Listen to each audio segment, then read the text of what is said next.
Bismillah, statement Al-Quran syifa sebagai obat. Apa itu syifa? Itu dulu. Ya, apa itu syifa? Saya ingin selalu bergerak dengan pemahaman yang jelas. Ada ontologi, epistemologi, dan aksiologi. Kita arahkan ke dasarnya dulu, ontologinya. Quran surah ke-17 Al-Isra. Ya, di ayat yang ke-82. Allah memberikan statement tentang syifa di situ. Ya, paling kiri agak ke tengah sedikit. Wa nunazzilu minal Qur'ani ma huwa syifaa'un wa rahmatun lil mu'minin wa la yazidudz zalimina illa khasara. Wa nunazzilu minal Qur'an, dan kami turunkan dari ayat-ayat Quran itu, minnya tab'id, menunjuk pada sebagian. Jadi nanti ayat Quran itu punya banyak keutamaan. Setiap ayatnya itu keutamaan pedomannya ke A, keistimewaannya bisa A, nanti yang lain bisa B, bisa C. Ada terkait dengan penyakit, ada terkait dengan kesuksesan, ada terkait dengan karir, dengan macam-macam. Ya, itu bimbingan yang kompleks dan sangat luas. Nah, ada sebagian ayat Quran itu yang ayatnya memberi petunjuk langsung berfungsi sebagai syifa. Ya. Wa rahmatul lil mu'minin, ada ayat lain berfungsi sebagai rahmat. Tapi ingat, lil mu'minin, bagi orang-orang yang yakin, tanpa ragu. Jadi kalau kita ingin berinteraksi dengan Al-Quran, kaidah pertamanya jangan pernah ragu. Ya, Quran surah kedua ayat 2. Dzalikal kitabu la raiba fi. Semua isi Al-Quran akan jadi petunjuk hudan lil muttaqin, bagi orang takwa, syaratnya la raiba fi. Jangan ragukan sedikit pun. Anda ragu, Anda tidak mendapat manfaatnya. Oke, sekarang kita kembali. Apa itu syifa? Syifa sering diterjemahkan dengan obat. Ya, penawar. Syifa sesungguhnya punya arti yang lebih luas. Ya, obat itu di dalam Al-Quran, bahasa diksi Al-Quran, juga hadis, bahkan standar bahasa Arab biasa, itu setidaknya punya dua ya, diksi dari dua kasus yang terjadi. Ya. Satu begini, jika penyakit ya, yang butuh obat, penyakitnya itu berupa penyakit fisik saja, secara fisikal. Misal, saya katakan misalnya sakit gigi, fisik ya, fisik saya yang kena. Kemudian sakit perut, sakit kepala. Itu penyakitnya disebut dengan daun. Daun. Oke? Penawarnya, obatnya disebut dengan dawaun.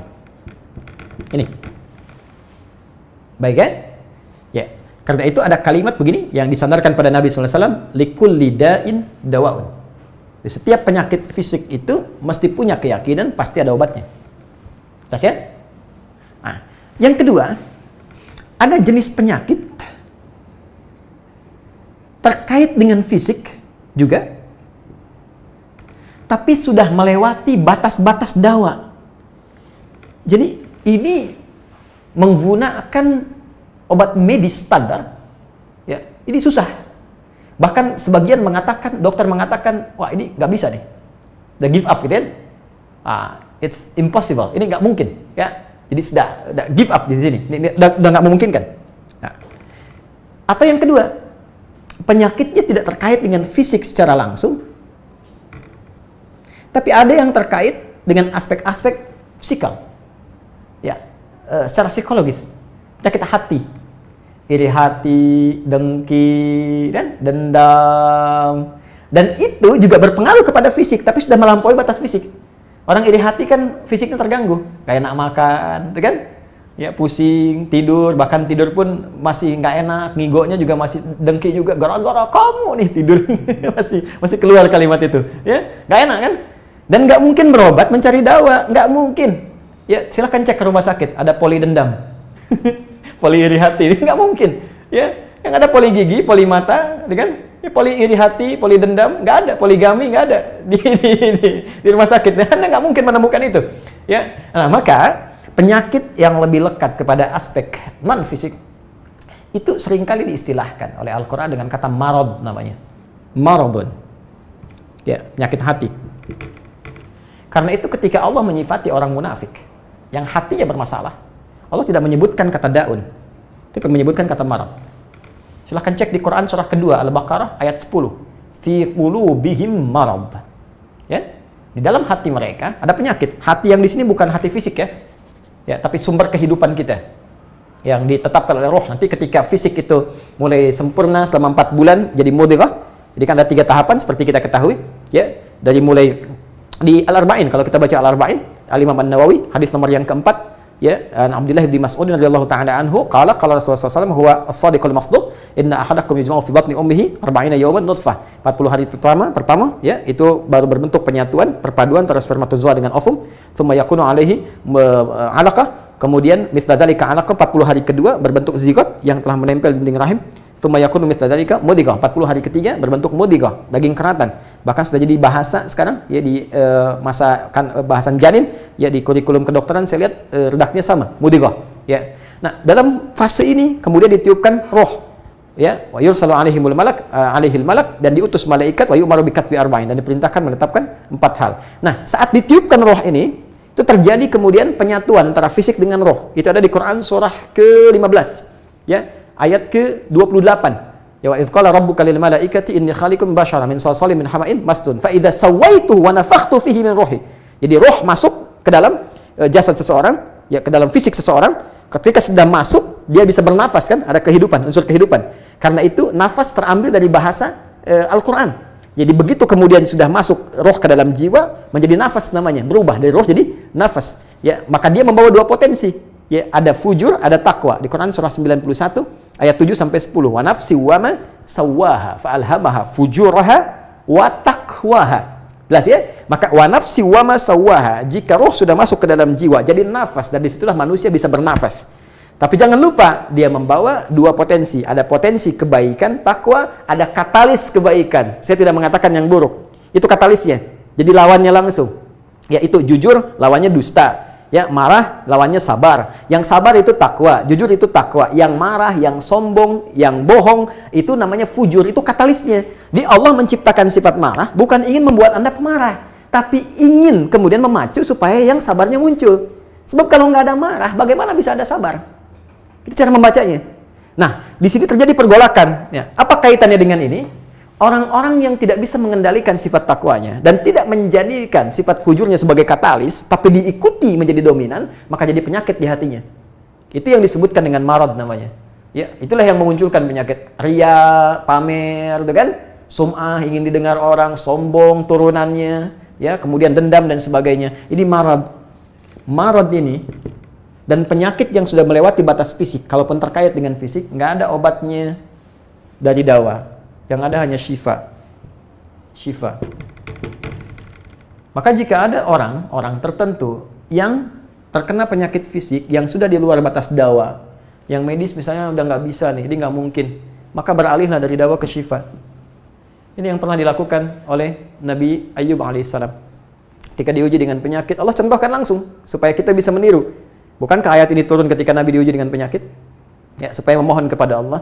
Jadi kan Nabi Ayub kan divonis dengan penyakit yang tidak pernah diderita oleh orang sebelum beliau, tidak akan dirasakan oleh orang setelahnya. Yang paling menarik apa yang dilakukan?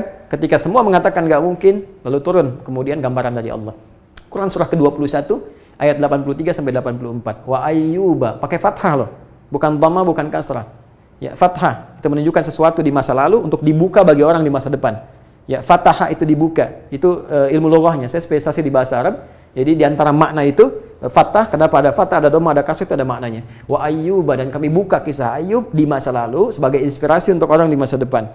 Idnada rabbahu anni masanni yadhurru wa anta arhamur rahimin. Ketika beliau mulai meninggalkan opini manusia dan mulai kembali kepada Allah dengan sangat kuat untuk spesifik memohon kesembuhannya. Ya Allah, penyakit ini sudah mengganggu saya. Untuk ibadah, itu poinnya. Untuk ibadah. Jadi ternyata kalau ingin disembuhkan dengan cepat, arahkan kesembuhan itu untuk niat kita beribadah. Kalau cuma pengen sembuh saja, jangankan Anda yang belum beriman pun kalau sakit pengen sembuh. Terus Anda tujuannya apa dari kesembuhan itu? Kalau cuma pengen minta dunia, apa dengan sakit belum cukup menjadikan Anda ingat Allah? Maka arahkan permohonan itu untuk kesembuhan supaya punya niat ibadah. Ya Allah, saya pengen sholat lagi. Ya Allah, saya pengen ke masjid lagi, pengen tahajud lagi. Mohon ya Allah, penyakit ini sudah mengganggu saya tahajud, saya pengen sholat lagi. Wa anta arhamur rahimin, sedangkan Engkau yang paling sayang kepada saya. Kalau yang Maha Penyayang saja tidak menyembuhkan saya, kepada siapa lagi saya mesti memohon? Nah, tahu apa yang terjadi? Begitu kalimat itu muncul dengan penuh kekuatan, keyakinan, visi yang benar, memanggil Allah dengan panggilan yang sangat halus, lembut, ya, terasa ke dalam jiwa, Maka jawabannya tidak menunggu lama. Fastajabna lahu fakashafna ma bi min dhurrin wa atainahu ahlahu wa mithlahu ma'ahum rahmatan min indina wa dzikra lil 'abidin. Lihat ujung ayatnya. Kami langsung sembuhkan penyakitnya. Kami singkapkan semua rasa sakitnya. Kami kembalikan semua yang dia rasakan rugi. Biaya obatnya diganti dengan rezeki yang lain, kesulitannya dihilangkan, datangkan dengan yang lebih baik. Dan yang paling dahsyat lihat ujung ayatnya. Wa dzikra lil 'abidin. Kami jadikan inspirasi, pengingat bagi hamba-hamba Allah yang soleh, yang diuji dengan penyakit yang serupa, maka amalkan amalan Ayub untuk mencari syifa. Ya, maka ini ikhtiarnya. Termasuk syifa, bisa mengobati penyakit hati. Nah, lalu sekarang apa terapannya? Karena disebutkan ada ayat-ayat Quran berfokus sebagai syifa.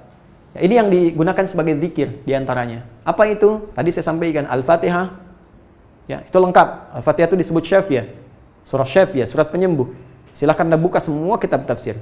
Di antara fadilah surah Al-Fatihah, kisah pertamanya adalah kisah seorang kepala suku di Arab yang digigit kalajengking. Bayangkan, kalajengking Arab pada saat itu. Ya, dan sudah kena racun dan sulit, orang semua sudah give up, ini nggak mungkin. Ya, apa yang terjadi? Ditemukan sahabat Nabi, secara singkat diketahui, ditanya ada yang bisa menyembuhkan, mereka berkata Allah yang menyembuhkan, tapi kami bisa berikhtiar. Dipanggil mereka, dibacakan Al-Fatihah sekali bacaan, tanpa diulang-ulang, tanpa pakai alat-alat tertentu, tiba-tiba syufia disembuhkan sampai diberikan hadiah berupa beberapa kambing. Tapi mereka, mohon maaf izin, Ibu Rektor dan sebagainya, mereka khawatir jadi gratifikasi. Dibawalah kambing itu kepada Nabi, disampaikan, boleh nggak makan dari sini? Jawab Nabinya apa? Dari mana kalian tahu kalau surat itu bisa berfungsi menyembuhkan? Al-Fatihah.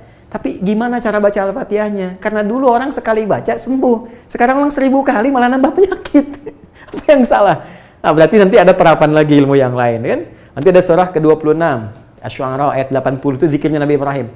Biasanya saya praktekkan ini, ya termasuk dengan kawan-kawan, saya suka sampaikan kalau ada yang dirasa-rasa sambil dipegang, sambil kembalikan kepada Allah, baca wa idza maridtu fahuwa yashfin. Kalau saya sakit pasti Allah sembuhkan, nggak mungkin dititipi penyakit kalau nggak ada hikmah di balik itu. Bisa pernah saya amalkan saat diundang saya ke Kalimantan untuk ceramah, tiba-tiba ceramahnya ba'da maghrib, sore hilang suara. Hilang. Sama sekali nggak ada. Ya begitu salat, ya kita sama amalkan tadi dengan penuh keyakinan, minta ikhtiar juga pakai fresh care gini, tapi kita minta ya Allah, ya wa idza maridtu fahuwa yashfin, kalau saya sakit pasti Allah sembuhkan. Nggak mungkin ditugaskan kalau Allah nggak berikan perangkatnya, pasti diberikan. Nah, tahu apa yang terjadi? Begitu ngimamin maghrib, suara keluar, serak-serak basah. Begitu tausiah, keluar sempurna. Ba'da isya nyambung, keluar sempurna. Habis ceramah, hilang lagi suara. Hilang lagi suaranya, supaya disuruh istirahat, gak banyak nanya orang gitu kan. Tapi itu menarik. Dan puncaknya tadi, Quran surah ke-21 ayat 83 sampai dengan 84. Tergantung kasusnya. Kalau di kasusnya misalnya kasus mohon maaf ya terkait dengan kehamilan, nanti ada lagi yang lain ayat-ayatnya ya. Misal di Quran surah ketiga ayat 38 sampai 39, nanti di Quran surah ke-19 menjelang persalinan dari ayat ke-25 sampai dengan ayat ke-26, nanti di Quran pas kalau sudah berkembang janinnya, ada di Quran surah ke-7 misalnya ayat 189 dengan doanya dan turunan lainnya. Bahkan bisa diamati teman-teman yang di SPOG misalnya atau di kebidanan, ada nanti ayat-ayat spesifik Quran surah ke-22 ayat yang kelima, ya ada di Quran surah ke-23 Al-Mu'minunnya ya ayat 11 sampai 13 itu lengkap sekali. Kita bisa gali sampai ke situ. Itu yang kita maksudkan syifa. Jadi keluarkan ayat-ayatnya, tapi bukan sekedar dibaca, dalami isinya. Sehingga paham apa yang harus dilakukan. Karena di sini nanti ada konsep ikhtiar juga. Ikhtiarnya bagaimana, ya secara medisnya seperti apa, dan pertolongan kepada Allahnya bagaimana. Terakhir Nabi pernah datangi seseorang, dia minta disembuhkan. Ya Allah, ya Rasulullah, si fulan sakit, tolong sembuhkan. Kata Nabi, idhab ila tabib, pergi ke dokter. Kata orang ini, Anda kan Nabi, tinggal berdoa disembuhkan. Jawab Nabi sangat elegan. Pertanyaan orang ini bagus, Anda Nabi, berdoa dikabulkan, pasti. Tapi jawab Nabi sungguh elegan. Kata Nabi, kesembuhan itu dititipkan di tangan para dokter. Jadi Nabi ingin memberikan satu isyarat, Anda tetap ikhtiar. Karena tidak selamanya Nabi akan hidup. Ya, karena itu dokter-dokter mesti belajar. Saya menambahkan dokter-dokter yang bisa belajar dari Quran juga. Saya mengharapkan nanti ada dokter mata yang hafal, ya, misalnya ayat-ayat tentang doa, ayat tentang mata, ya, riset tentang ayat-ayat mata, hadis-hadisnya apa, sehingga Anda bisa menerapkan resep-resep yang indah. Ya, waduh, kenapa nih dok, mata saya nih nggak bisa dikontrol nih, sakit. Kenapa? Saya kalau ngelihat tetangga beli kulkas sakit, kan nggak bisa dikasih obat tuh ya. Anda bisa kasih resep Quran surat sekian, ayat sekian, sekian. Nah, itu yang banyak kejadian sekarang. Ya, orang matanya sehat tapi tidak bisa membedakan mana milik dia, mana milik orang lain. Demikian juga dengan yang lainnya. Itulah syifa. Wallahu ta'ala a'lam bishawab.